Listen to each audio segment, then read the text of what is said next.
Hello प्यारे छात्र एवं छात्रों, आज हम बिहार बोर्ड क्लास 10th के सिलेबस से हिंदी सब्जेक्ट में सेकेंड हिंदी में दूसरा कहानी ढाते विश्वास को आज हम लोग पढ़ेंगे।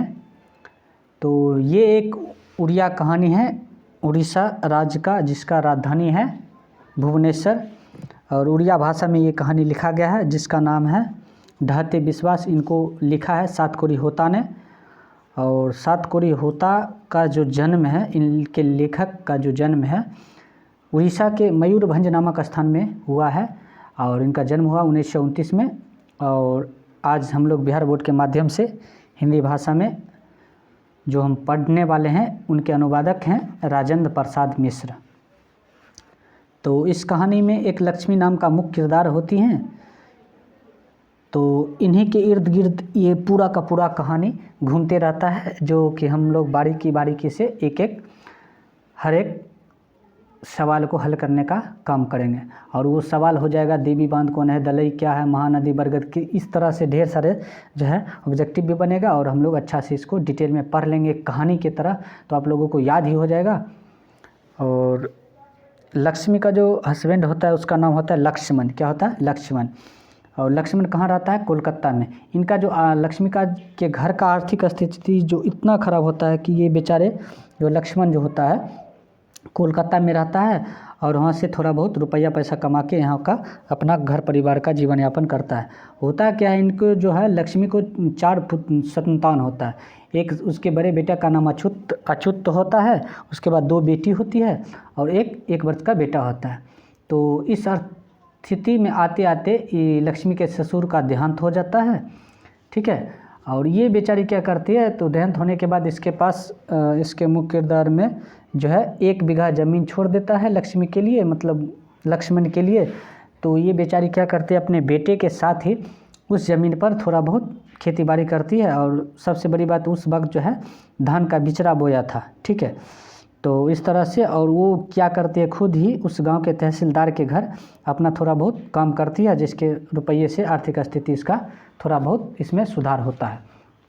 तो होता क्या है, एक इनका जो घर होता है लक्ष्मी का फूस-फास का होता है, तो मतलब उतना मजबूत नहीं होता। और इसी गांव में एक बरगद का पेड़ भी होता है, एक चामुंडेश्वरी मंदिर होता है, और स्कूल भी होता है।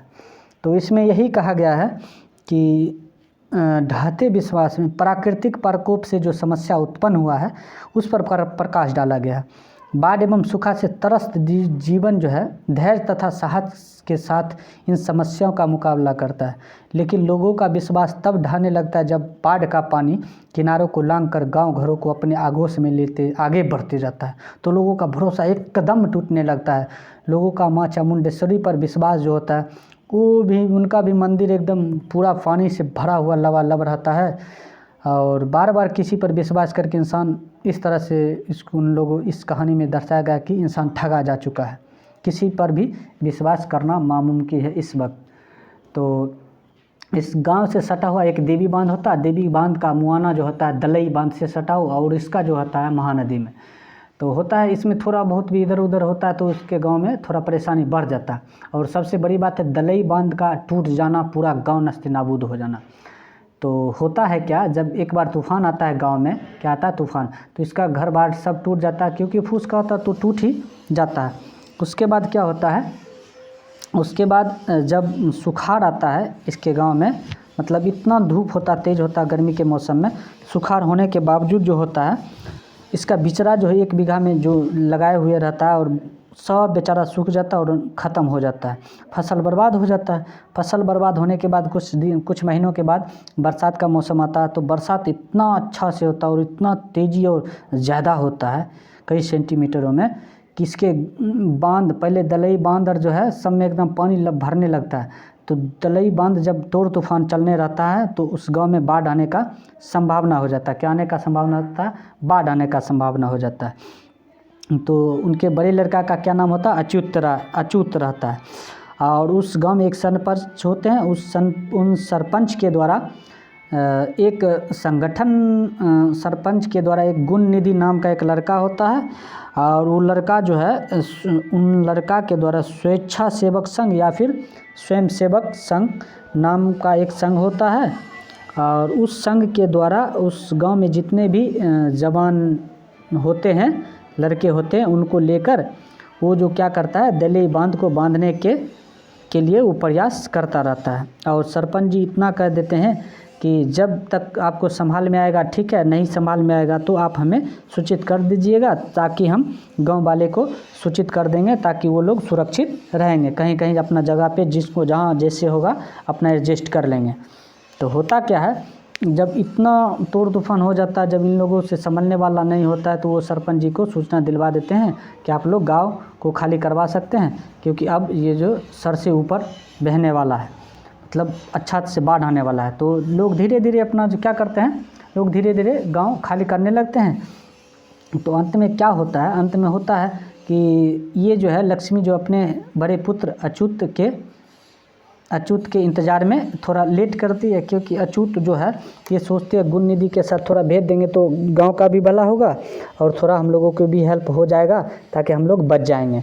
इसके कारण क्या करती है, गुण निधि के साथ जो है लक्ष्मी जो है स्वेच्छा सेवक संघ के अंतर्गत इनको अपना बड़े लड़के अच्युत को वहाँ भर्ती कर देता है। ये भी बेचारा किसी भी तरह से अपना जो जैसे होता है, कोई मिट्टी डाल के, कोई पत्थर डाल के, कोई बालू डाल के सब अपना बांध को मरम्मत करते रहता है, ताकि गाँव डूबे ना।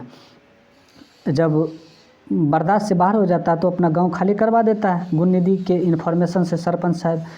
तो ये बेचारे को आने में लेट हो जाता है गांव, तो लगभग में गांव खाली ही हो चुका होता है। तब मतलब उधर से आवाज़ आता है अच्युत का कि माँ भागो भागो, बाढ़ आ रहा है, बाढ़ आ रहा है। तो इस तरह से बेचारी उसके इंतज़ार में जब ज़्यादा लेट हो जाता, तब क्या करती बेचारी, दोनों बेटी को साथ लेकर चलती है, और उसके साथ 1 वर्ष का जो बेटा रहता है उसको अपना स्तन से लगा के अपना धीरे धीरे चलने लगती है। तो ये बेचारी जब चलने लगती है तो किसी तरह से धरफर के चक्कर में गिर जाते हैं। गिर जाने के बाद जो है इनको थोड़ा परेशानी हो जाता है, चोट लग जाता है, जिसके कारण अपना दोनों बेटी को बोलती है भागो भागो। ये बेटी, इसका जो दोनों बेटी था, अपना धीरे धीरे जहाँ हुआ, बरगद का पेड़ हुआ, चाहे चामुंडेश्वरी मंदिर हुआ, स्कूल हुआ, जहाँ हुआ अपना एडजस्ट कर ली।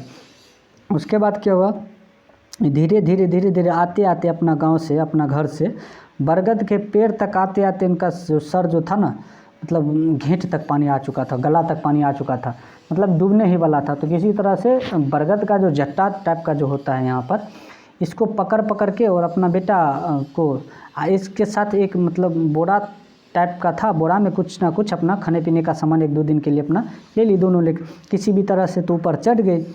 तो पानी एकदम बह रहा था, स्कूल के ऊपर जो है छत पर भी ठेहुना भर का पानी हो चुका था, मतलब स्कूल भी डूब चुका था। चामुंडेश्वरी मंदिर में इनके प्रति जो आस्था था लोगों का, वो भी डूबने लगा था, क्योंकि सब डूब के एकदम चौरस हो रहा था। तो उसके बाद ये बेचारे किसी तरह से चढ़ते चढ़ते बेहोश हो गए। इनका जो लड़का था, 1 वर्ष का लड़का जो था, ये क्या हुआ, मतलब ये जब बेहोश हो गई तो चढ़ तो गई किसी भी तरह से, तो ये लड़का जो किसी तरह से गिर गया होगा, और उसके बाद ये पता ही ना चला कि आखिर गया कहाँ। कभी भैंस बह के जा रहा है, कोई मरा हुआ इंसान, कोई आदमी इधर से अपना सब बह रहा था आराम से, कोई दिक्कत नहीं। जब 2-3 दिन के बाद जब इसको होश हुआ, थोड़ा जागी तो अपना बच्चे को खोज रही है। तो उसी के जट्टा में जो है बहते बहते एक मरा हुआ बच्चा जो है, डेड बॉडी जो था, देखा तो उसको लगा कि नहीं, क्या कि उसके याद में, अपने बेटे की याद में हुआ क्या, उसी को लेके अपना सीने से लगा लिया।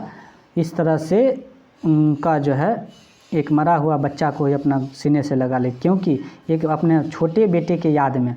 तो इस तरह से कहा गया है कि इनके साथ कुछ इस तरह से बुरा हुआ कि बेचारे का घर भी मतलब टूट फूट गया, ठीक है। 1 बीघा ज़मीन में जो फसल लगाया था, इससे भी गया। उसका बड़ा वाला बेटा जो था वो भी लापता था, उसकी दोनों बेटी लापता थी, उसका बेटा भी मर गया था। तो इस तरह से तूफ़ान, सुखाड़, बरसात, बाढ़ जो भी था, ठीक है। और उसके बाद सर्वप्रथम उनका तो ससुर था, वो भी बेचारे मर चुके थे। तो इस प्रकार से विश्वास को ढाते ढाते इस तरह से ढह चुका था कि अब किसी के प्रति और किसी के प्रति भी उनको विश्वास जना, प्रकृति विभीषिका के साथ या फिर ईश्वरों के साथ, भगवानों के, चामुंडेश्वरी मंदिर था, इनके प्रति सब एक आस्था जो था, विश्वास एकदम ढह रहा था एकदम लगातार। और जब वो उस स्थिति में जब बेचारी अकेले पड़ गई तो उस स्थिति में विश्वास हमेशा हमेशा के लिए ढह ही गया। इसीलिए इस कहानी का जो नाम पड़ा ढहते विश्वास, मतलब ढह ही चुका था, क्योंकि बार बार किसी पर विश्वास करके इंसान हमेशा ठगा ही जाता है। इसलिए कोई भी व्यक्ति किसी पर विश्वास करना नहीं चाहता है। इस कहानी का यही सारांश है। आगे हम लोग अगला कहानी आगे भाग में देखेंगे। तब तक के लिए धन्यवाद।